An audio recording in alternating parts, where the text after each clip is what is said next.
से बात करने वाले हैं हमारे इतिहास के टॉपिक के बारे में।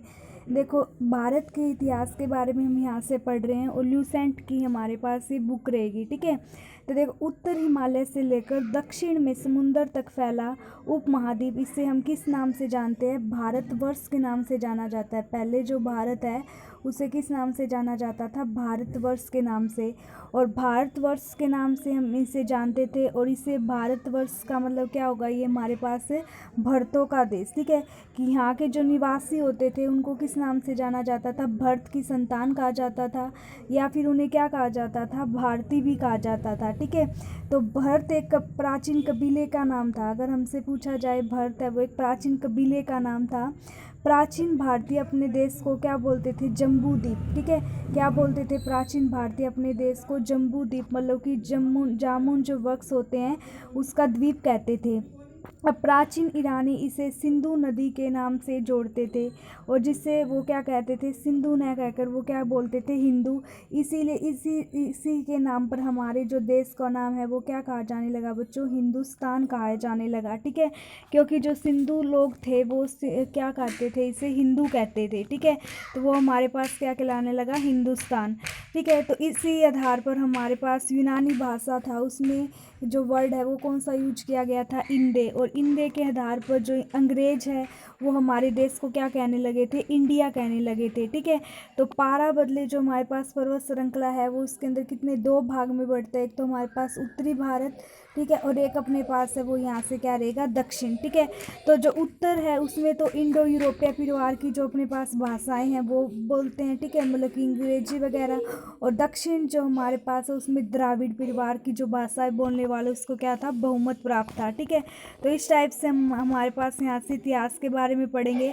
तो इस टॉपिक में हमने यहाँ से क्या डिस्कस, जैसे हमने भारत के नाम, जैसे भारत को भारतवर्ष के नाम से जाना जाता था, ठीक है, हिंदुस्तान बोला जाने लगा। और यूरोपीय के द्वारा भारत को क्या बोला जाता था? इंडिया बोला जाता था, ठीक है। तो उत्तर में इंडो यूरोपीय परिवार की भाषाएं बोलने वाले लोग रहते थे, और दक्षिण में हमारे पास कौन से परिवार की भाषाएं बोलने वाले लोग रहते थे? द्रविड़ परिवार की, ठीक है। उसके बाद देखो, भारत की जनसंख्या है, इसमें हमारे पास इसका निर्माण अलग अलग नस्लों से हुआ है। जैसे इसको हम देख सकते हैं, जैसे प्रोटो ऑस्ट्रेलियोड, हमारे पास पोलियो मैटिनेट, ठीक है, जो आपके पास कायासियोड, निग्रोड और मैंगलोड, ये जैसे हमारे पास अलग अलग लोगों की नस्ल्स के नाम बता रखे, ठीक है। वैसे हम देखो यहाँ से इतिहास को 3 भागों में हमने बांटा है। हमने बोला था ना, आप इस सीरीज में 3 पढ़ोगे। एक तो हमारे पास यहाँ से आएगा हमारे पास प्राचीन भारत, ठीक है। एक हम यहाँ से अच्छे से पढ़ेंगे, वो हमारे पास कौन सा बात रहेगा? मध्यकालीन भारत, ठीक है।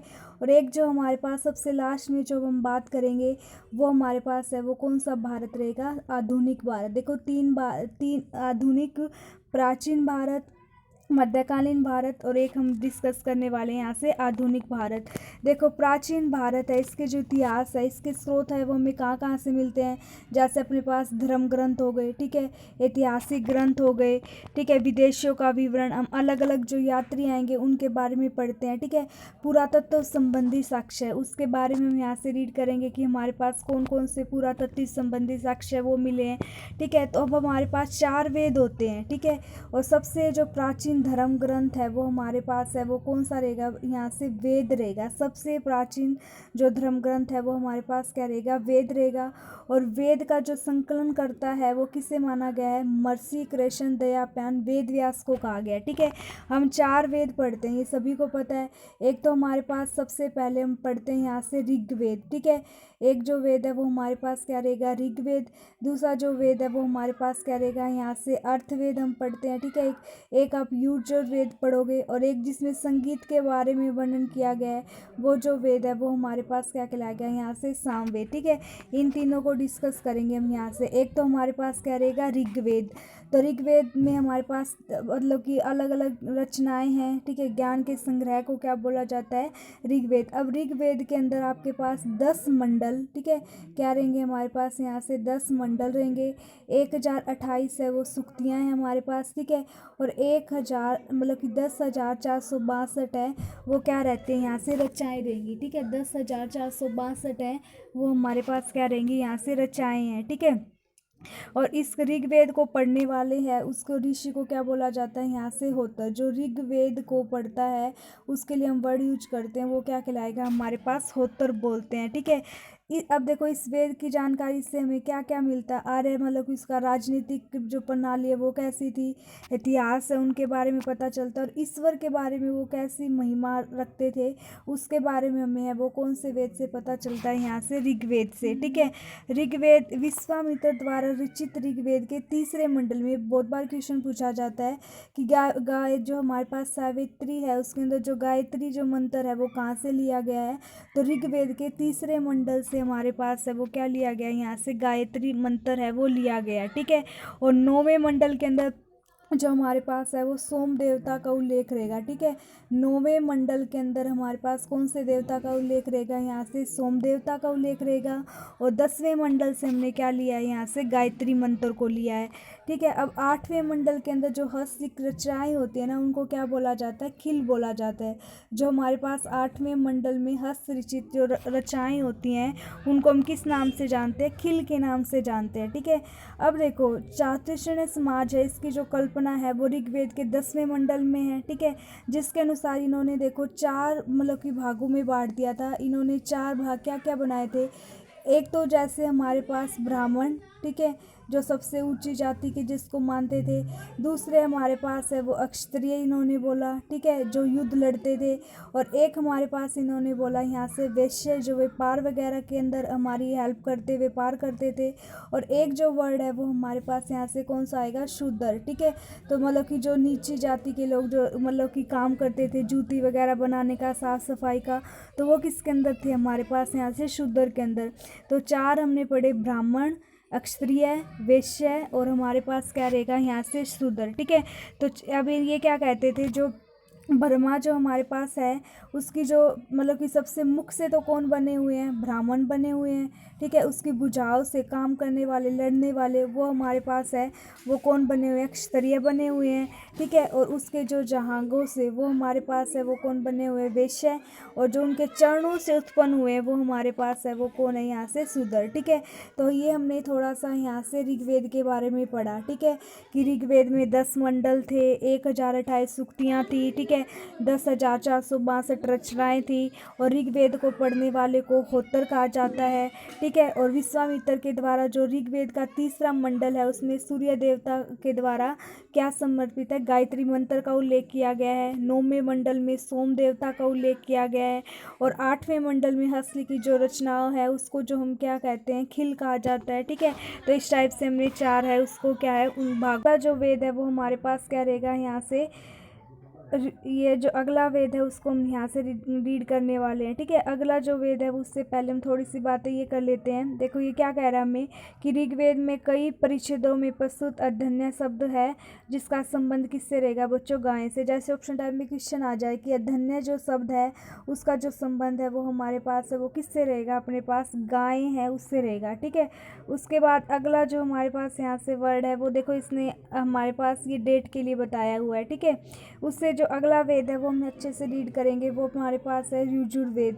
देखो यज्ञ के बारे में पाठ मंत्र, ठीक है, और बलि के समय अनुपालन नियमों का जो संकलन है वो किस में है, हमारे पास यजुर्वेद, ठीक है।